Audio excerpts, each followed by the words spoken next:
This time, I will talk about a very sacred insect in ancient Egyptian civilization, the scarab. The scarab in ancient Egyptian is called kibr or kebri, which means renewed every day. It's a symbol of resurrection and immortality, and the symbol of the sun god Amun Ra. At sunrise of each day, not the goddess of the sky, is born the scarab, who represented the first form of the god Amun Ra. The ancient Egyptians sanctified it, but not worship it. Some kings of the New Kingdom used the scarab to record official occasions, such as royal weddings and hunting processions, also in some texts of the Book of the Dead. It was used to mark official events. Seals bore the name and titles of the official, while others bore royal names engraved with the attributes representing each king or queen of the ancient dynasty.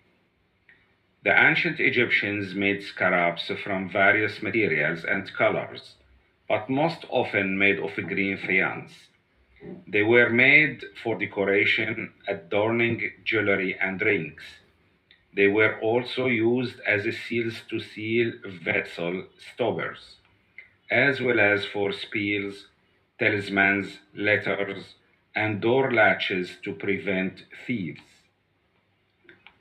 Amenhotep III, one of the kings of the 18th dynasty, which back to the 14th century BC, presented his wife, Queen T, a large 190 centimeter long pink granite scarab.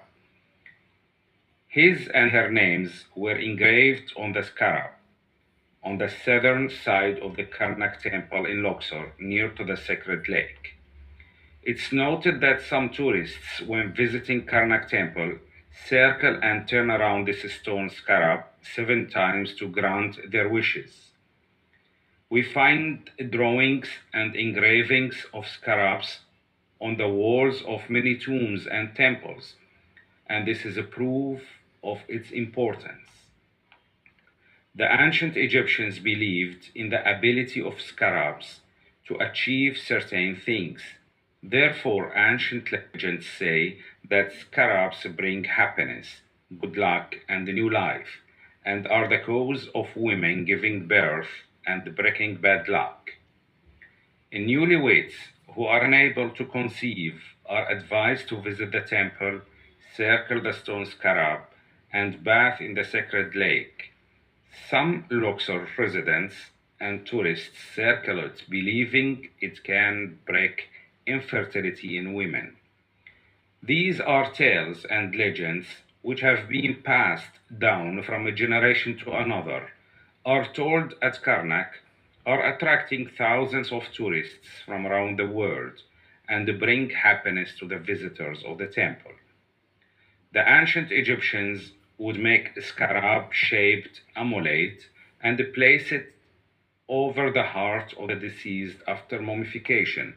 Its function was to stabilize the heart so it would not testify against them in the afterlife. The scarab is a small beetle-shaped insect. It's usually black in color and comes in many forms. It feeds exclusively on animal dung, which it rolls into balls made of dung, corpses, and filth, and is buried in the soil. The female lays her eggs in the ball, and when the larva grows, it feeds on his ball. Therefore, it was believed that scarab created itself, as it originated from animal dung.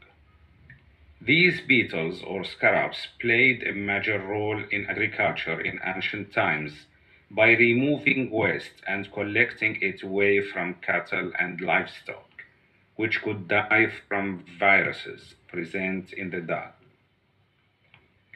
Additionally, the dung balling process carried out by this insect contributes to continuous soil aeration. The ancient Egyptians believed that the sunrise and sunset of each day was caused by a giant scarab behind the sun's disk. They saw the scarab rolling a round ball of dung in the shape of the sun, representing the sun's daily journey from the beginning of its roll.